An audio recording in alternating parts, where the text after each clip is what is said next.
Warning: some themes contain suicidal thoughts, swearing, and bullying. Viewer discretion is advised.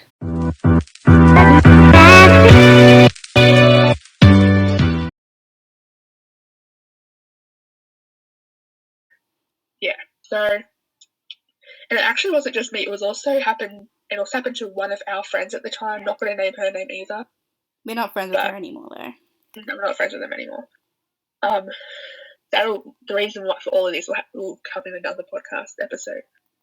But I have, because of my asthma, and I have so many other medical issues as well.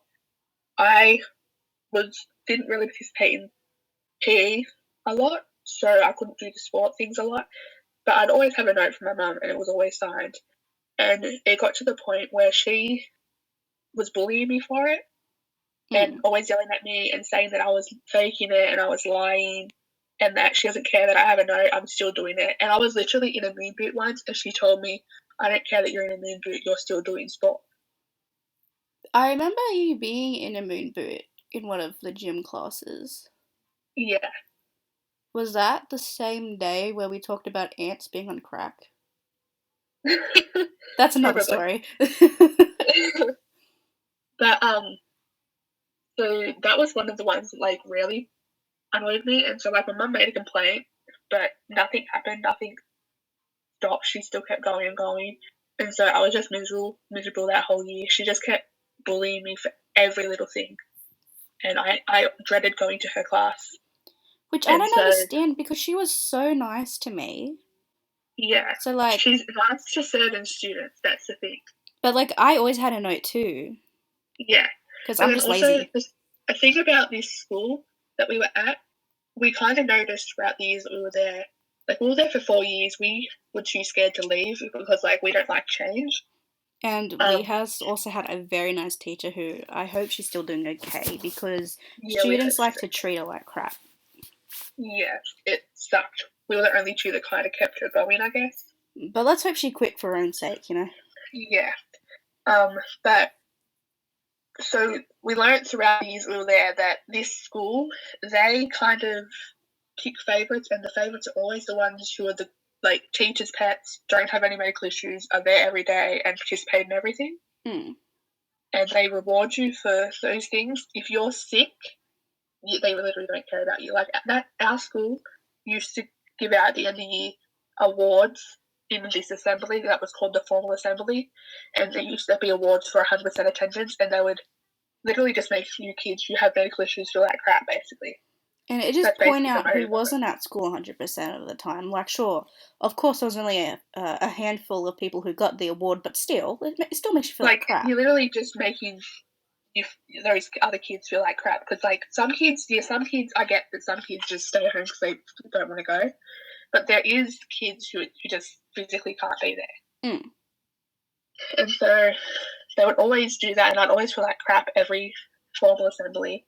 I think I only ever got one award, and that was from like the teacher that we loved. Yeah. But yeah, so I think that's all. That's like the biggest thing I can remember from year 8. Did anything happen to you?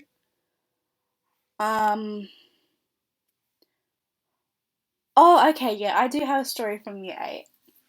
Math. Okay. So I am really bad at maths. I only know addition and nothing else. It's not that I don't try. Sure, I don't put in a lot of effort, but I've never understood it from kindergarten anyway. And there was this one teacher who we'll call Miss Pee Pee Poo Poo Face. I think I know who you're talking about. Yeah, her. And we had a math assessment due, but like I just couldn't get a grip of it because I just couldn't understand it. And so she put me under detention because I was struggling and no teacher was helping me. And then I think a couple weeks later there was a parent-teacher interview, and I told my mum everything, and she spoke to her demanding that she apologizes to me, and she was like, "No, I'm not going to apologize." Yeah, I remember too, like, she was my maths teacher, but she was so nice to me, and I don't understand why she was so rude to you. Probably because I wore red boots. True. The dress code was so strict, and it's literally a public school. Like, come on. I wasn't allowed to wear my red boots. I have big feet. Like, they were still leather, so, like... Actually, they were plastic. But, like, they were still hard. Yeah. And it's so hard to shoe shop for me. Yeah. Like, you gave me hand-me-down shoes. Yeah. So... Anything yeah, else? Anything else happened to you in year 9? Year 9 is when it really just got a lot worse. Do you want to Year talk 9, about it? we finally got a new principal, Oh. who is now the permanent principal.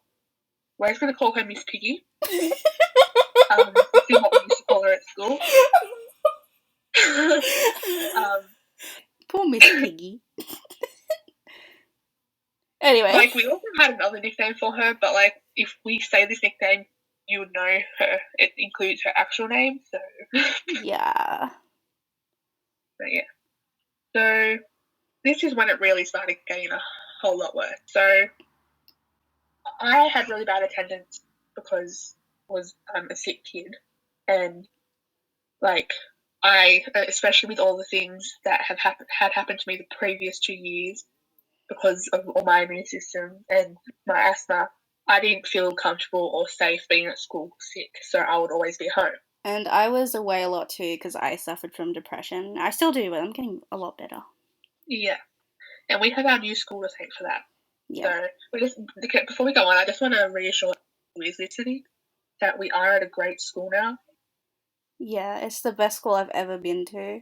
Yeah, we finally just realised we can't do this to ourselves anymore, and we need to focus on ourselves and our mental health. And so we lost a few friends along the way because of that, but it's better to lose them than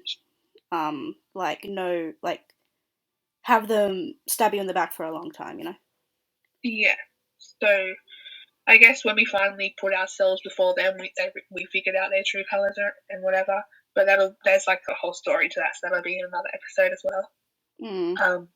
But basically, what happened was, because my attendance was so bad, it was when the liaison of this is the liaison officer who was the liaison officer of all the schools in the county area, and she, I'm not going to say her name obviously, but she was really, really rude, and she would always be on my mum's back about me being away. She was also on my mum's back too.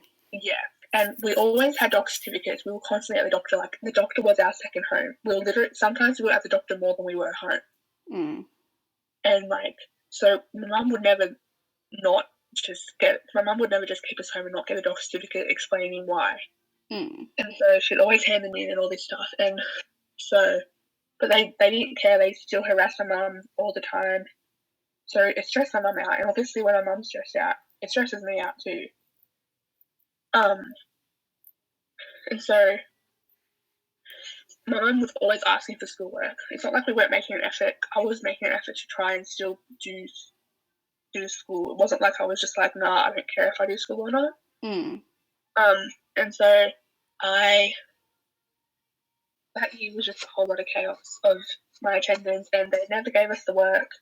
I actually remember my history teacher at the time, we were doing ancient Egypt, and I was away for the whole topic, and my mum went to her directly, and she got me like the whole topic, printed everything out, everything that I needed, and gave it to the front office, and told the front office to ring my mum to come pick it up. And when I had finally come back to school, she asked me if I got it, and the front office had not told us anything, so she put it all up there, and they literally just threw it out. Yep, and I even remember that she got me to deliver some work to the office for you, so I know that there was work. Yeah. And so I never got any of the work, and then they would always say that I'm falling behind and I'm going to fail, and they constantly threatened me, saying that if you don't come to school, you're going to repeat, and all this stuff, which isn't good for me, especially with my mental health, because we both have really bad mental health issues. And so basically the whole year 9, it was just all about my immune system and me being sick and away. But year 10, it's kind of where it was the last straw, and I knew I had to leave. that concludes the second episode of the podcast. Stay tuned for episode 3, and I'll see you then. Bye bye.